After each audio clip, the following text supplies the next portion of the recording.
نیچے وہ جڑیں نہیں چھوڑتا بلکہ اندر جاتے جاتے اور باریک ہو جاتا ہے، اندر باریک ہوتے ہوتے ہوتے بہت پتلا ہو کر نیچے تک جاتا ہے۔ میں نے پوچھا نیچے کتنی اندر تک ہے؟ انہوں نے کہا جو پہاڑ تمہیں اوپر دکھ رہے ہیں یہ پہاڑ کا 1% ہے، باقی 99% پورا نیچے ہوتا ہے۔ یہ پہاڑوں کی اونچائی، یہ پہاڑوں کی جو اونچائی ہے یہ 1% ہے، 99% پورا نیچے ہوتا ہے۔ حیرت میں پڑ گئی، اتنا نیچے پہاڑ ہے۔ کہا یہی تو بات ہے، کیا تم دیوار میں جب میخ ٹھوکتے ہو تو اوپر کتنا دکھتا ہے اور اندر کتنا رہتا ہے؟ 2 انچ کا اگر ہم لے رہے ہیں میخ اور کیل تو اس کا منہ صرف اوپر تھوڑا سا، وہ بھی mm میں ہوگا، اور 2 انچ تک اندر وہ دیوار میں دھسا ہوا ہوگا۔ اور جب قرآن میں مولا نے فرمایا ہے زمین پر ہم نے پہاڑوں کو میخ بنا کر گاڑ دیا ہے، آج سائنس یہ کہہ رہا ہے کہ پہاڑ 9 گنا نیچے اندر تک موجود ہے۔ قرآن کس زمانے میں نازل ہوا؟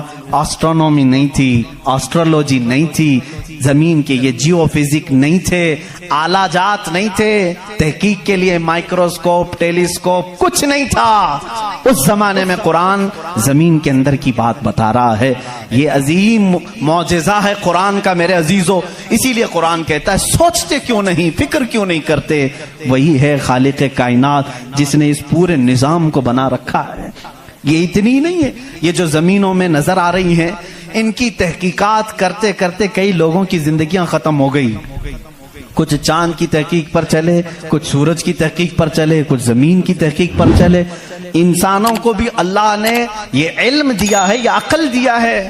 یہ جو سائنسدان اپنی تحقیق کر رہے ہیں یہ کبھی یہ نہ سمجھیں کہ یہ ہماری مارے ہوئے تیر ہیں، بلکہ اللہ اپنے بندوں کو خود اتنی سمجھ بوجھ دیتا ہے کہ وہ اس کی نشانیوں کی کھوج لگائیں اور کائنات کو بتائیں کہ کوئی تو ہے جو طاقت اسے چلا رہی ہے۔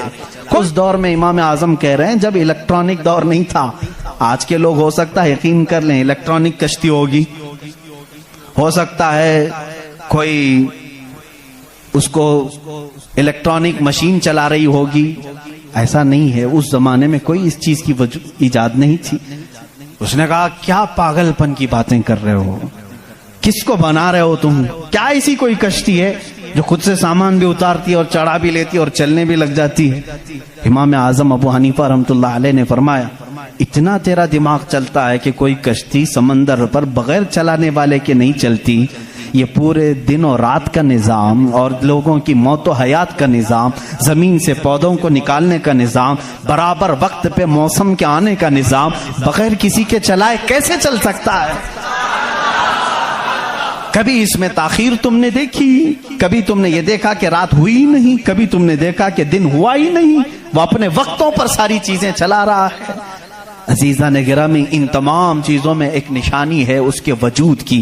اسی لیے اللہ رب العزت نے سورہ اخلاص میں یوں فرمایا قل هو اللہ احد، اے محبوب آپ فرما دے وہ اللہ ایک ہے۔ اب ایک ہونے کی نشانیاں بھی بہت ہیں، ایک ہونے کی نشانیاں بھی بہت ہیں۔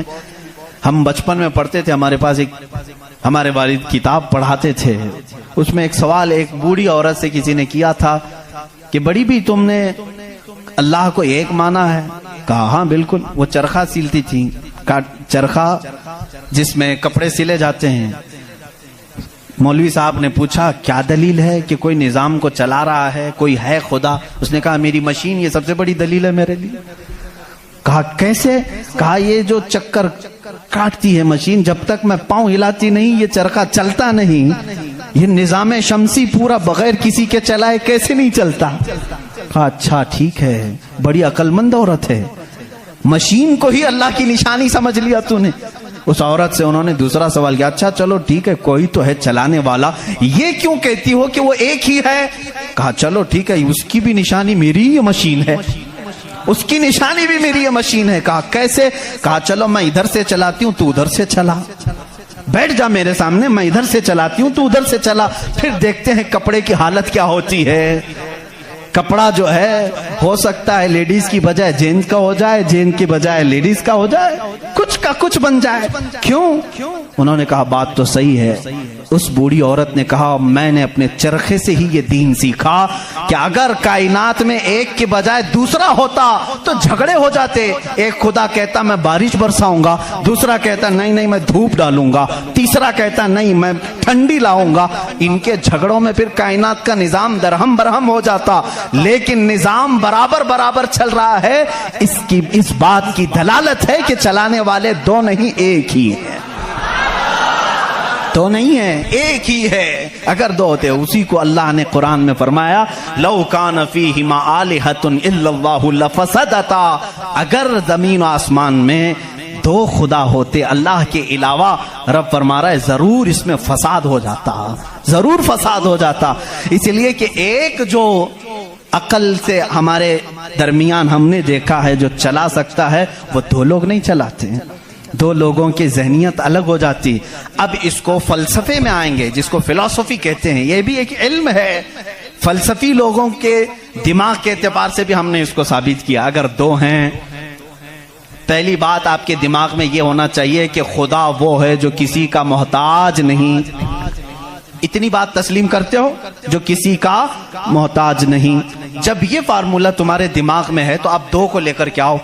دو کو لاؤ گے تو دونوں کا دماغ ایک ساتھ نہیں چلے گا. یا تو پھر مشورے سے چلیں گے. مشورہ کرے گا تو ایک دوسرے کا محتاج ہوگا, اور جو محتاج ہوگا وہ خدا نہیں ہوگا.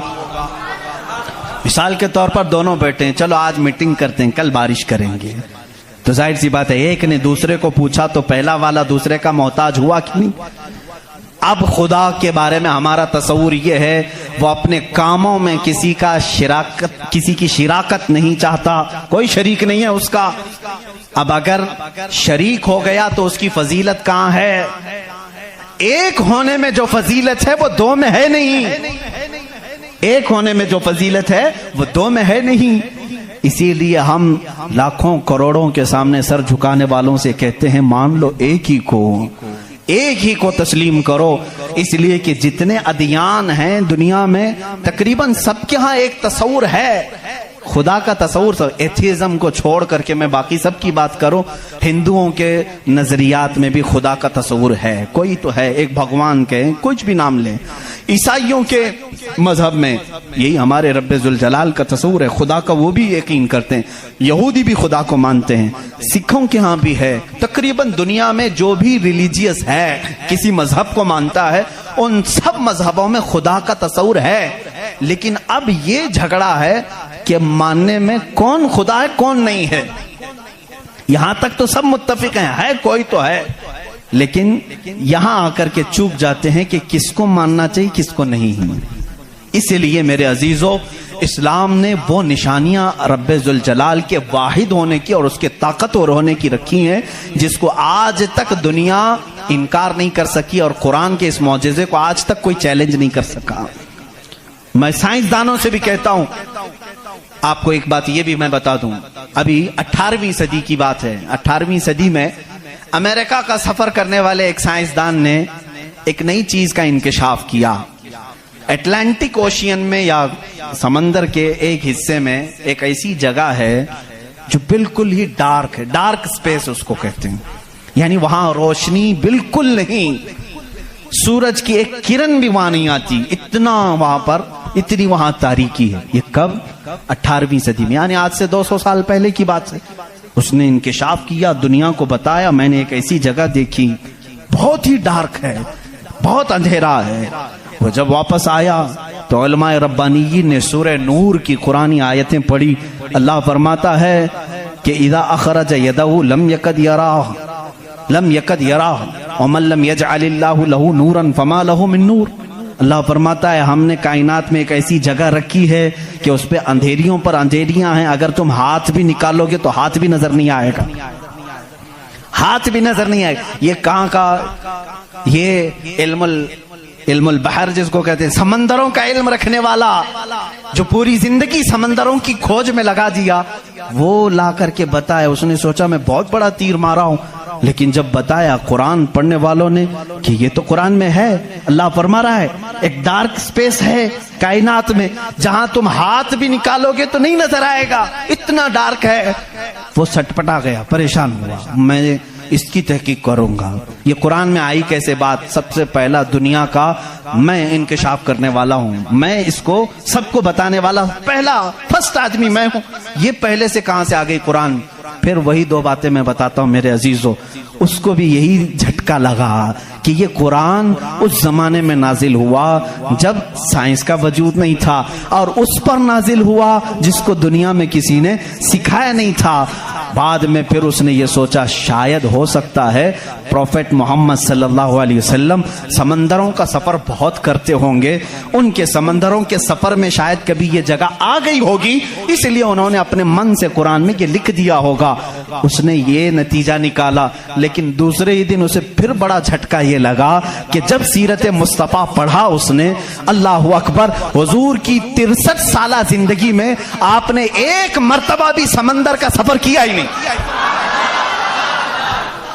یہ بہت بڑا جھٹکا لگا کہ وہ محمد صلی اللہ علیہ وسلم کبھی پوری زندگی میں سمندر کا سفر کیے ہی نہیں۔ میرے عزیزو، اس بات میں غلط فہمی میں نہ آنا کہ وہ سمندروں کو نہیں جانتے تھے، وہ معراج کا سفر کرنے والا رسول سمندروں کو ضرور جانتا ہے، لیکن یہ حکمت الہی تھی کہ کبھی سمندر کے سفر کرنے کا اتفاق نہیں ہوا۔ اب اسے جھٹکے پر جھٹکا یہ لگا جو کبھی سمندر کو گیا ہی نہیں، وہ اگر اٹلانٹک اوشین میں موجود ڈارک سپیس کو بتاتا ہے تو ضرور وہ اپنے پیٹ سے نہیں بتا رہا ہے، وہی اس کو بتایا ہوگا جس نے ڈارک سپیس بنایا ہے۔ یہی اللہ رب العزت کے وحدانیت کی نشانیاں ہیں، اس کے وجود کی نشانیاں ہیں۔ قرآن پڑھو، اس میں بہت ساری چیزیں، جنہوں نے یہ انکشاف کیا کہ کچھ سمندروں میں ایسے اللہ رب العزت نے بنایا ہے، وہ بھی آپ کو مل جائیں گے۔ دو سمندر ملتے ہیں اور دونوں کا رنگ الگ ہے، ایک سمندر نیلا ہے، ایک سمندر پیلا ہے، دونوں کا ٹیسٹ بھی الگ ہے، ادھر کا میٹھا ادھر کا کھارا نمکین ہے، لیکن وہ بہت دور تک ملتے ہوئے جاتے ہیں، لیکن اس کا پانی اس میں نہیں آتا، اس کا پانی اس میں نہیں آتا۔ کیوں نہیں آتا؟ اللہ فرماتا مرج البحرین یلتقیان، مرج البحرین یلتقیان بینہما برزخ لا یبغیان فبأی آلاء ربکما تکذبان۔ اس رب ذوالجلال نے فرمایا ہم نے دو سمندروں کو بہایا ہے، دیکھنے والوں کو ایسا لگتا ہے کہ یہ مل گئے ہیں، لیکن ہم نے اس میں نہ دکھنے والی ایک ایسی دیوار بنائی ہے کہ اس کا پانی اس میں نہیں ملتا، اس کا پانی اس میں نہیں ملتا۔ یہ بھی کون سے رسول کی زبان سے اللہ تعالیٰ بتا رہا ہے لوگوں کو جو رسول کبھی سمندر کا سفر کیا ہی نہیں؟ اس رسول کی زبان سے اللہ نے دو سمندروں کے ملنے کی بات کی۔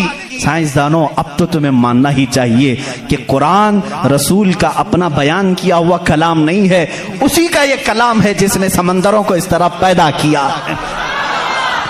کائنات میں بہت ساری چیزیں ہیں میرے عزیزوں، قرآن اللہ رب العزت کا یہ کلام اتنی ہی نہیں، یہ تو بڑی بڑی نشانیاں میں نے کہا، اگر اس کی معرفت، اس کی کھوج میں لگ جاؤ گے تو زندگی تمام ہو جائے گی۔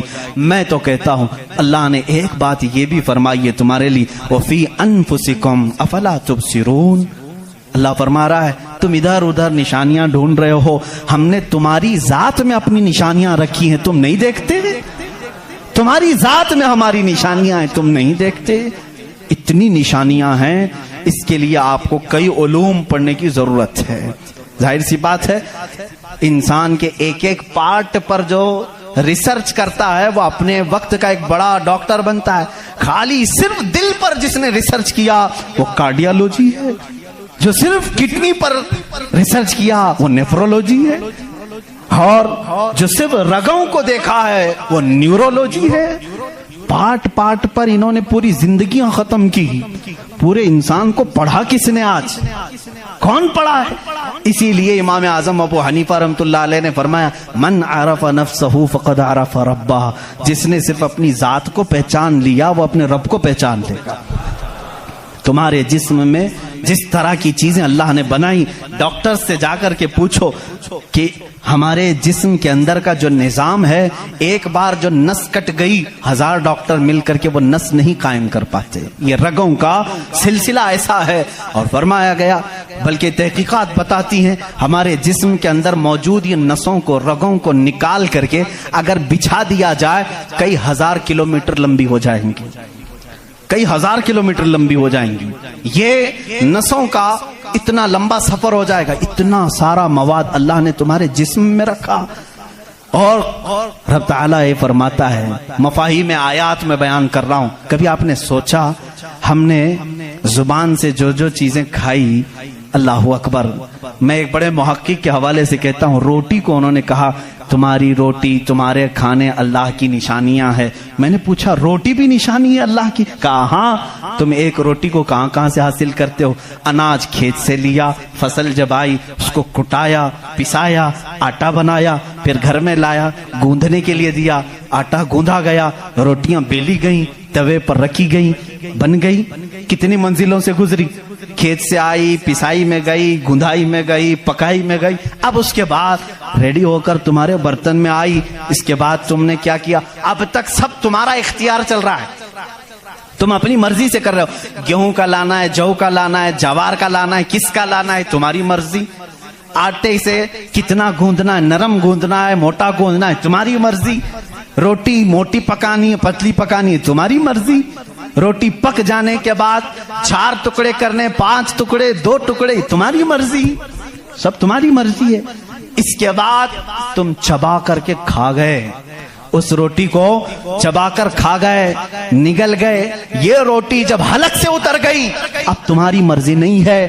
اس ایک ہی روٹی سے گوشت بھی بنتا ہے، اسی ایک روٹی سے خون بھی بنتا ہے، اسی ایک روٹی سے منی بھی بنتی ہے، اسی ایک روٹی سے پیپ بھی بنتا ہے، اسی ایک روٹی سے کف اور بلغم بھی بنتا ہے. اسی ایک روٹی سے سب چیزیں بن جانے کے بعد ہمارے فضلات بھی نکلتے ہیں. میں نہیں سمجھ پایا. اے میرے عزیزوں مجھے بتاؤ، ایک روٹی لو، اس کے ایک ٹکڑے سے تم گوشت بنا کے دکھاؤ، دوسرے ٹکڑے سے تم خون بنا کے دکھاؤ، تیسرے ٹکڑے سے تم پیپ بنا کے دکھاؤ، چوتھے ٹکڑے سے تم بلغم بنا کے دکھاؤ. نہیں کر سکو گے، اس لیے کہ صرف گوندھنے پکنے تک تمہاری مرضی چلتی ہے. حلق سے نیچے اتر جانے کے بعد خدا قدیر و جبار کا نظام چلتا ہے. تمہارے رزق میں اس کی نشانیاں ہیں. کون ہے جو بناتا ہے ہمارے جسم کے اندر اس روٹی سے ہمارے جسم کا حصہ؟ پوچھو جا کر، کسی سے بھی پوچھو، یہ ہمارا جسم موٹا تازہ گوشت کیسے بن گیا؟ یہ کھانے اچھے کھاؤ گے اس سے بن گیا. ہم نے کہا ہم کھانے کاجو بادام بھی کھا رہے ہیں تو بھی گوشت بن رہا ہے، روٹی کھا رہے ہیں تو بھی گوشت بن رہا ہے، چاول کھا رہے ہیں تو بھی گوشت بن رہا ہے. اور خون ایسا لکوڈ ہے کہ بازار میں ملتا نہیں، کسی انسان کا ہی لینا پڑتا ہے. اس کو کون بنایا ہے؟ کہا اس کو بھی روٹی سے ہی بنایا ہے، کاجو بادام سے ہی بنایا ہے، پھلوں سے ہی بنایا ہے. ہم پوری دنیا کی غذائیں لا کر چکی میں پیس کر کے بھی خون کا ایک قطرہ نہیں پیدا کر سکے، لیکن وہ رب ذوالجلال ہمارے لقمے کے نیچے جاتے ہی نظام کو شروع فرما دیا ہے. کیسا وہ نظام ہے، کیسا وہ نظام ہے. اے میرے عزیزو، اسی لیے میرا مولا فرماتا ہے فی انفسکم افلا تبصرون، تمہاری ذات میں میری نشانیاں ہیں، کیوں تم نہیں دیکھتے، کیوں تم نہیں دیکھتے. آپ کو اگر میں ذاتیات، نفسیات، طبعیات، یہ جو علوم ہیں اس پر گفتگو کروں تو ایک بڑا الگ ٹاپک ہو جائے گا. اللہ تعالیٰ نے اس نظام کو کیسے بیلنس رکھا ہے جانتے ہیں آپ؟ کبھی آپ کو معلوم ہے ہمارے کانوں میں ایک الائنمنٹ ہوتا ہے، جیسے ویل الائنمنٹ کرتے ہیں، ہمارے دونوں کانوں کے بیچ میں ایک قطرہ چھوٹا سا اللہ نے رکھا ہے. یہ بیلنس کو برقرار رکھتا ہے. جو سنکی ہوتے ہیں، جن کو کہتے ہیں یہ پاگل ہو گیا، جھولے کھاتا رہتا ہے، یہ کون لوگ ہیں جانتے ہیں آپ؟ جن کو کبھی کبھار فیڈس آ جاتی ہے، چلتے چلتے آڑے ٹیڑے ہو جاتے ہیں، یہ کون ہیں؟ جن کا صرف وہ کانوں کے بیچ کا ایک قطرہ بھی ہل گیا تمہارا بیلنس نہیں بگڑ جائے گا. تم کھڑے کیسے ہوتے ہو؟ 2 پیروں پر سیدھے کھڑے رہتے ہو، جب تک چاہو کھڑے رہو، چلنا چاہو تو سیدھے چلتے ہو. اگر وہ بیلنس چوک گیا، جیسے کار ویل الائنمنٹ چھوٹنے سے ادھر ادھر جانے لگے گی، تمہارے پیر لڑکھڑانے شروع ہو جائیں گے. اس ایک ہلکے قطرے سے اللہ نے تمہارے پورے وجود کو رکھا ہے. تمہیں ٹیڑھا کرنے کے لیے صرف اس قطرے کو جنبش دینے کی ضرورت ہے، صرف جنبش دینے کی ضرورت ہے۔ میں نے سائنس کی ایک تحقیق پڑھی، اللہ اکبر، حیرت ہوتی ہے۔ انہوں نے یہ تحقیق کر کے بتایا یہ جو تمہاری پلکیں جھپکتی ہیں، کھلتی بھی ہیں جھپکتی بھی ہیں، جانتے ہیں آپ یہ کتنی ہلکی ہیں اور کسی کو احساس بھی نہیں ہوتا کب جھپکی کب کھلی، کسی کو احساس نہیں ہوتا۔ کہا اس کے اندر کون سی طاقت ہے؟ کیا ربر ہے، میگنیٹ ہے، کیسے یہ کیسے ہوتی ہے؟ اس کو ایک سائنسدان نے کہا کہ اگر کسی کی پلک جھپکنا چھوٹ جائے، نہیں جھپک سکتی، تو اس کو بلڈوزر سے کھینچ کے بھی بند نہیں کر سکو گے، اتنی طاقت لگا کر کے بھی اسے بند نہیں کر سکو گے، ایسا فلیکسیبل ہے، ایسا ربر ہے۔ اور اگر بند ہو گئی تو کھول بھی نہیں سکو گے، پوری طاقت لگا کے ٹوٹ کے پھٹ جائے گا یہ پلک، کھلے گی نہیں کھلے گی۔ جھپک گئی تو وہی رہ گئی، کھلی تو بند نہیں ہوگی، پوری دوسری کوئی بھی الٹرنیٹ طاقت سے اگر تم چاہو اس کو بند کرنا یا کھولنا نہیں کر سکو گے۔ انہوں نے کہا بس ہمارے ان پلکوں میں اللہ تعالی نے ایک ہلکا سا ربر رکھا ہے جو فلیکسیبل ہے اور بغیر تمہارے چاہے بھی یہ ہلتی ہے، بند ہوتی ہے۔ اور کہا کہ اگر ان پلکوں میں یہ جھپکنے اور کھلنے کا مادہ یہ ختم ہو جائے، یہ ربر، یہ فلیکسیبلٹی ختم ہو جائے تو وہ انسان پاگل ہو سکتا ہے، بلکہ آنکھ نہ بند ہونے کی وجہ سے وہ مر بھی سکتا ہے۔ وَفِي أَنفُسِكُمْ أَفَلَا تُبْصِرُونَ۔ ہم ان تمام نعمتوں کو سمجھ نہیں پاتے، بلکہ ایک دن میں ہزاروں بار جھپکتے ہیں، کھولتے ہیں، احساس نہیں ہے اس نعمت کا۔ اگر یہ بند ہونا ختم ہو جائے یا بند ہو گئی، کھل نہ سکے تو کیا کر لے جاؤ گے؟ کچھ نہیں کر سکو گے۔ بلکہ میرے عزیزو تمہارے جسم پر موجود یہ رونگٹے، یہ بال بھی اللہ کی علامت ہیں، نشانیاں ہیں۔ جانتے ہو بال سب ایک ہی طرح کے ہیں، لیکن ابھی 2 ہی دن قبل میں پڑھ رہا تھا، ذہن کیا ہے جاتا نہیں ان چیزوں کی طرف، کیونکہ معمول پہ چل رہے ہوتے ہیں۔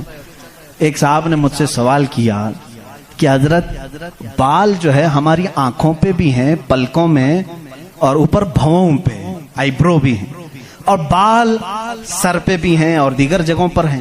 سر کے بال اور دیگر جگہوں کے بال بڑھتے ہیں، یہ بال بڑھتے کیوں نہیں؟ بال سیم ہے، بال سیم ہے، یہ بڑھتے نہیں، اور یہ بڑھتے ہی رہتے ہیں، ان کو جتنا کاٹو بڑھتے ہی رہتے ہیں۔ ایسا کیا ہے؟ اللہ اکبر۔ اس دن مجھے حیرت ہوئی، میں نے کبھی اس چیز پر توجہ نہیں کی، کبھی نہیں سوچا۔ ہو سکتا ہے آپ کا ذہن نہ گیا ہو۔ پڑھنے پر ایک محقق نے یہ بھی لکھا ہے، دیکھنے میں یہ سارے بال ایک طرح سے ہیں، ان بالوں میں ساری چیزیں ایک ہی طرح کی ہیں، دیکھنے میں یہ کالے ہیں تو وہ بھی کالے ہیں، قوت بھی ان کی سیم ہے، لیکن اللہ رب العزت نے ان بالوں میں بڑھنے کا خون رکھا ہے، ان بالوں میں بڑھنے والا خون آتا تک نہیں ہے، آتا تک نہیں۔ عزیزان گرامی، اس کی یہ نشانیاں ہیں بہت ساری، اس کی تحقیقات پھر کسی موقع پر میں عرض کروں۔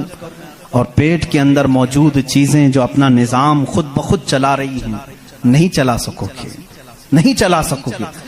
دل جتنی مرتبہ یہ دھڑکتا ہے، اس کے اندر جو پریشر ہے، کہا گیا ہے یہ جو خون کو دبا کر کے جسم میں پھیلاتا ہے، اس کے متعلق سائنس یہ کہتا ہے اتنا پریشر ہے کہ دنیا میں کسی فوارے پہ، کسی فاؤنٹین میں اتنا پریشر نہیں ہوگا جتنا دل میں پریشر ہے، اور یہ اتنی تیزی سے ایک بار پمپ کرتا ہے کہ خون پورے جسم میں ناخن تک آ جاتا ہے۔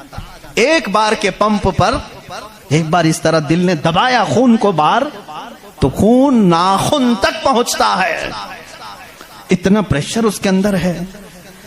امریکہ کی ایک لیبارٹری میں ایک پاکستانی عالم دین گئے تھے، کارڈیالوجی تھے وہ ڈاکٹر، وہ ایک عالم کو لے کر کے گئے، اور کارڈیالوجی نہیں، ریڈیالوجی بھی غالباً کچھ ہے، جس میں آوازیں سننے کا آلہ ہوتا ہے، ایک مشین ہوتی ہے جسم کے اندر حرکت کرنے والی ہر آواز کو اس میں سنا جا سکتا ہے۔ پلک آپ جھپکتے ہیں، آپ سانس لیتے ہیں تو اس کی آواز کیسی ہوتی ہے؟ تو انہوں نے کہا آج چلیے لیبارٹری میں آپ کو بتاتا ہوں کہ دل کی آواز، ہم تو یہاں ہاتھ رکھتے ہیں تو دھک دھک دھک کی آواز آتی ہے. تو انہوں نے کہا ہم آپ کو اس سے سناتے ہیں.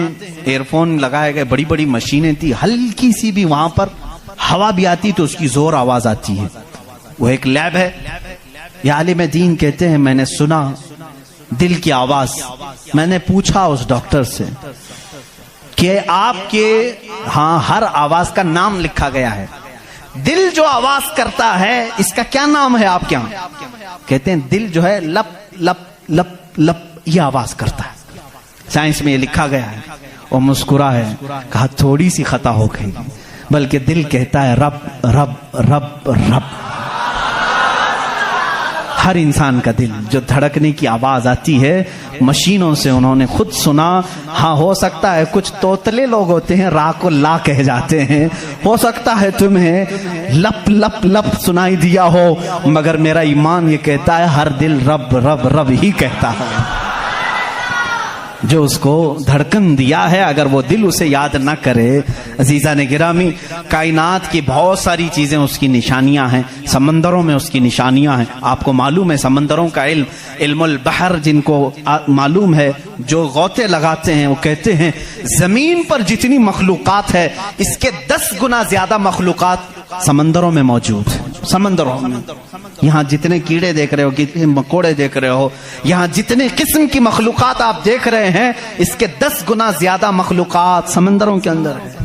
کون ہے جو ان کے رزق کا انتظام کرتا ہے؟ کون ہے ان کی پرورش پر؟ سمندروں کا علم الگ ہے. کہتے ہیں ہم اندر جاتے ہیں تو اس کے اندر اتنی چیزیں کہ ہر بار نئی چیزیں دکھتی ہیں. اور انہوں نے کہا کہ کئی لاکھ قسم کی مچھلیاں گن لی گئیں، لیکن ہر بار غوطہ لگاتے ہیں تو پھر نئے رنگ کی مچھلی نظر آتی ہے. ان کو رنگ دیتا کون ہے اس کے اندر؟ عزیزان گرامی، سمندروں کے علم میں لوگوں نے کہا اس کی گہرائیوں میں کیا کیا موجود ہے. کچھ باتیں تو عقل تسلیم کرتی ہیں، جیسے آپ کو میں نے کہا سمندر میں مچھلیاں ہیں، اندر پیڑ پودے بھی ہیں، آپ سب تسلیم کریں گے ہوتے ہوں گے. مخلوقات ہیں، ہاں ہوتے ہوں گے، سب ہوتے ہوں گے. لیکن ایک قرآن کے فرامین تفاسیر میں یہ کہا گیا ہے سمندر کے اندر آگ بھی ہے. اب کہاں سے تسلیم کرو گے؟ سمندر کے اندر آگ ہے، کیسے تسلیم کرو گے؟ ظاہر سی بات ہے تم انکار کرو گے. پانی اور آگ ہو ہی نہیں سکتا، اور وہ بھی پانی ہلکا پھلکا پانی نہیں، سمندر کا جوشیلا پانی. اور یہاں پر اسلام میں یہ باتیں کہی گئی ہیں کہ سمندر کے اندر آگ ہے. لیکن یہ دنیا کو اس وقت نظر آ گیا جب سونامی آئی تھی. انڈونیشیا میں جو ساحل پر سونامی کی لہریں جنہوں نے دیکھی، جس کی رفتار 2000 کلومیٹر پر آر تھی، 2000 کلومیٹر پر آر کی رفتار سے وہ پانی چل رہا تھا، اور اس کی ہائٹ جو موجوں کی وہ 200 فٹ اونچی تھی. 200 فٹ اونچی لہریں 1000 کلومیٹر پر آر کی رفتار سے جب جا رہی تھی تو مشاہدہ کرنے والوں نے یہ کہا جب وہ لہریں چلتی تھی تو پیچھے آگ کے شعلے نکلتے تھے، سمندر میں آگ کے شعلے نکلتے تھے. آج سائنس اس بات کو تسلیم کر چکا ہے سمندر میں کئی ایسے پہاڑ ہیں جو آتش فشاں ہیں، جن کو وولکینو کہا جاتا ہے. آگ اگلنے والے پہاڑ ہیں، آگ اگلنے والے پہاڑ ہیں. وہ کئی مہینوں میں اور سالوں میں اپنے اندر موجود آگ کو باہر اگلتے ہیں تو سمندر میں طغیانی آ جاتی ہے، سمندر کے اندر موجوں کی بھنور آ جاتی ہے. یہ تمام چیزیں آج سائنس کہہ رہا ہے، میرا مولا قرآن میں اس چیز کو بیان فرما رہا ہے. جبکہ پھر میں آپ کو بتا رہا ہوں قرآن اس ماحول میں اترا جب سائنس نہیں تھا، اور اس رسول پر اترا جو سمندروں کا سفر نہیں کیا تھا. اللہ تبارک و تعالیٰ نے پہاڑوں کے علم کے متعلق قرآن میں بیان فرمایا، ستاروں کے علم کے متعلق، سمندروں کے علم کے متعلق، زمین کا یہ جیو فزک ہو، آسٹرونومی ہو، ستاروں کا آسٹرولوجی ہو، علم الفلکیات ہو، اس کے بعد نباتات، یہ پیڑ پودوں کے علم کے لیے بھی قرآن موجود ہے. اللہ رب العزت ان کے متعلق بھی فرما رہا ہے ان کے جوڑ بنائے گئے. آج دنیا یہ کہہ رہی ہے کہ ایک پیڑ کو دوسرے پیڑ سے لگاتے ہیں تو پھل اچھے آتے ہیں، پھل اچھے آتے ہیں. یہ حدیث پاک میں ملتا ہے. مدینہ طیبہ میں کلمی کرتے تھے صحابہ اس وقت کھجوروں کی، عزیزان گرامی پیڑ پودوں کی جب تحقیقات ہوتی ہیں تو اب اس پر بھی سائنس حیران ہے کہ ہم نے پھولوں کو دیکھا، یہ پھول جب کھلتے ہیں تو اس میں اچانک آ کر کے پینٹ کون کر جاتا ہے، یہ رنگ کون ڈالتا ہے؟ ہم نے درختوں کو ہرا ہی دیکھا ہے، ہرے ہی ہوتے ہیں، لیکن جب پھول نکلتے ہیں تو یہ رنگ آتا کہاں سے ہے؟ اس کی تحقیق کرتے کرتے ڈالیوں کو لوگوں نے چیر دیا، پتوں کو پھاڑ دیا، لیکن پھول کا رنگ پورے درخت میں کہیں نہیں پایا، کہیں نہیں پایا۔ ان پودوں کو اور ان پھولوں کو کون رنگ دیتا ہے؟ بلکہ حد تو یہ ہے میرے عزیزو، اس کی سب سے بڑی چیز یہ نشانیوں میں سے یہ بھی ہے کہ پیڑ پودوں کو تم لہلہاتے ہوئے آج دیکھتے ہو، ان کی پیدائش پر کیا تم نے غور و فکر نہیں کیا؟ یہ کیسے پیدا ہوتے ہیں، کیسے نکلتے ہیں؟ اللہ اکبر! ان کو تم نے زمین کے اندر بو دیا تھا، مٹی ڈال دی تھی اور اس پر پانی ڈال کر برابر کر دیا تھا، لیول کر دیا تھا، اور اچانک دوسرے دن تیسرے دن جا کر دیکھتے ہو وہ زمین کا سینہ چیر کر باہر آیا ہوا ہے۔ اتنا ہی نہیں، وہ چھوٹا سا کومپل نکلا ہوا پودا باہر آتا ہے، اب وہ کتنی چیزوں کو فیس کرتا ہے، ہواؤں کا بھی مقابلہ کر رہا ہے، طوفان بھی آ رہے ہیں، لیکن وہ پودا وہیں لگا ہی لگا ہے۔ چھوٹے پودے کو بڑی سے بڑے طوفان ہلا کے نہیں کر سکے، کون ہے وہ ہلکے پودے کی حفاظت کر رہا ہے۔ بڑی بڑی ہواؤں سے وہ بڑی بڑی طاقتوں کو اڑا لے جانے والی ہوائیں آتی ہیں، لیکن ہلکے پودے کی حفاظت ہو رہی ہوتی ہے۔ وہ فصلیں لانے تک کون ہے ان کی حفاظت کرتا ہے؟ قرآن میں 20ویں پارے کی شروع کی آیتیں پڑھو گے آپ کا یقین تازہ ہو جائے گا۔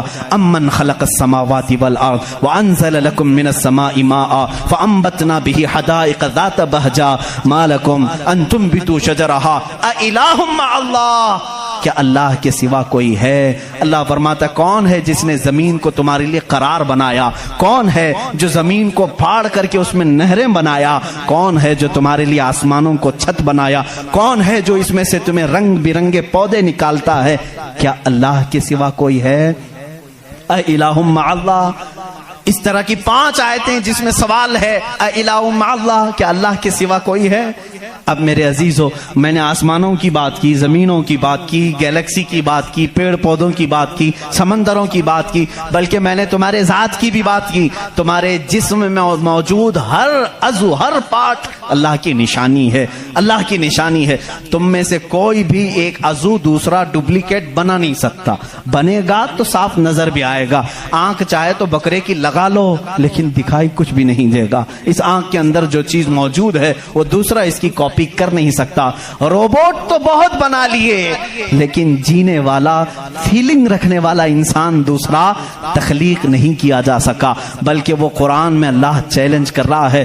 تم تو انسانوں کے ابھی یہ کہہ رہے ہیں کہ جنین بنائے جا رہے ہیں، یعنی ہم ڈپلیکیٹ انسان بنانے کی کوشش کر رہے ہیں، یہودی اس پر ریسرچ کر رہے ہیں، لیکن مولا تو فرما رہا ہے کہ یہ ایک مکھی بھی بنا نہیں سکیں گے۔ 17ویں پارے کا آخری صفحہ ہے جس میں رب تبارک و تعالیٰ فرماتا ہے کہ لن يخلقوا ذبابا ولو اجتمعوا له، یہ سارے کے سارے مل کر کے ایک مکھی نہیں بنا سکیں گے۔ ضعف الطالب والمطلوب، یہ کتنے ہی کمزور قسم کے لوگ ہیں جو دوسری تخلیق کی بات کر رہے ہیں۔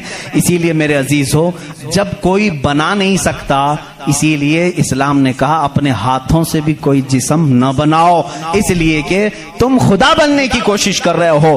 بنانا کسی کے جسم کو صرف کام ہے اللہ کا کام ہے۔ اپنے ہاتھوں سے کوئی چیز تعمیر یعنی شکل و صورت والی کوئی بھی چیز نہ بناؤ جو اللہ کی تخلیق ہے۔ ایسی چیزیں جس میں جان ہے، جو چلتی پھرتی ہیں، ان چیزوں کو بنانے کے لیے منع اسلام نے اسی لیے کیا کہ تم قدرت کی تشبیہ چاہتے ہو، اللہ رب العزت کی برابری کرنا چاہتے ہو، تم سے یہ ممکن بھی نہیں ہو سکے گا۔ دیکھتے ہو آج ہمارے ہاں ناٹک ہے، ہمارے ہاں لوگوں کا انت وشواس ہم دیکھ رہے ہیں، بے وقوفی کی حد ہو گئی، حد ہو گئی آج بھی کہ لوگ اپنے ہاتھوں سے جس کو بنائے۔ میں آپ کو بناؤں، خدا کون ہے؟ تمہارا یقین کیا ہونا چاہیے اور دنیا کیا چاہتی ہے؟ میں سب کو کھلے عام میسج دے رہا ہوں، سب کے لیے۔ کچھ لوگ یہ سمجھتے ہیں ہم کو خدا بنانا پڑے گا، پیسے لانا پڑے گا، بنا نہیں سکتے تو مارکیٹ میں جانا پڑے گا، لال پیلا کالا نیلا خدا خرید کر کے لانا پڑے گا، اور اس کے ہاتھ بھی ہوں گے، 4 ہوں گے کہ 5 ہوں گے کہ 6 ہوں گے، ایسے ہاتھوں والا ہم کو لانا پڑے گا۔ کیسے؟ ارے وہ خدا چل کے بھی نہیں آئے گا، اس کو اٹھا کر کے لانا پڑے گا، بیٹھے گا خود نہیں بٹھانا پڑے گا، سوئے گا خود نہیں سلانا پڑے گا، اور اٹھے گا بھی خود نہیں اٹھانا پڑے گا، اور اسے وہ ڈوبے گا بھی خود نہیں ڈبانا پڑے گا، ٹوٹے گا بھی خود نہیں توڑنا پڑے گا، کھائے گا کچھ نہیں اسے زبردستی کھلانا پڑے گا، لوگوں کو دکھانے کے لیے۔ لوگوں نے اگر اپنے دماغ سے اس کو خدا سمجھا ہے تو میں کہتا ہوں مسلمان کا عقیدہ یہ ہے، میں مجبور ہوں، میں اگر نہیں سو سکتا تو وہ سلاتا ہے، میں اگر اٹھ نہیں سکتا تو وہ اٹھاتا ہے، میں خدا کو اٹھاتا نہیں، میں خدا کو بٹھاتا نہیں، بلکہ میرا عقیدہ یہ ہے خدا مجھے بٹھاتا ہے، خدا مجھے چلاتا ہے، خدا مجھے سلاتا ہے، خدا مجھے کھلاتا ہے، خدا مجھے پلاتا ہے، جب مجھے بھوک لگے تو وہ کھلاتا ہے، جب میں ننگا ہوں تو وہ پہناتا ہے، جب میری جان چلی جائے تو وہ میرا حساب کرتا ہے۔ ہم اس خدا کی تسلیم، اس خدا کا عقیدہ رکھتے ہیں کہ ہم محتاج ہیں، وہ مالک و مختار ہے۔ عقیدہ یہ ہو اپنے ہاتھوں سے بنائی ہوئی چیز کو، ارے تمہیں تو فخر کرنا چاہیے، اے آج تو خدا بنا بیٹھا ہے، اس کو فخر سے دیکھو، کہو ارے تو کیا خدا ہے، میں ہی تو بنایا ہوں تجھے۔ کبھی بنانے والا یہ کہہ سکتا ہے نا؟ اور کوئی آ کر کے سارے لوگ عبادت کر رہے ہوں، کوئی آ کر کے سامنے کہہ دیا سارے بھکتوں کے پاس کہ تم اس کو خدا کہہ رہے ہو، میں تو لاتوں سے گوندھ کے بنایا تھا اس کو، میں تو اپنے ہاتھوں سے اس کو بنایا، تو عزت کیا رہے گی؟ اسی لیے آپ نے دیکھا اسلام کا عقیدہ وحدانیت یہ ہے، عقیدہ خدا یہ ہے کہ ہم نے آج تک کروڑوں مسجدیں ہیں، کبھی ہم نے خدا کی جسم تو دور کی بات ہے، کوئی شکل اور تصویر بھی مسجدوں میں نہیں رکھی۔ کیوں؟ اس لیے کہ اگر تصویر لگے گی کہیں خدا کی تو ہم اس کو خدا تسلیم ہی نہیں کرتے، کیونکہ خدا وہ ہے جو کسی کی آنکھ میں آ نہیں سکتا، اور اگر کسی کی آنکھ میں آ گیا تو وہ خدا ہو نہیں سکتا۔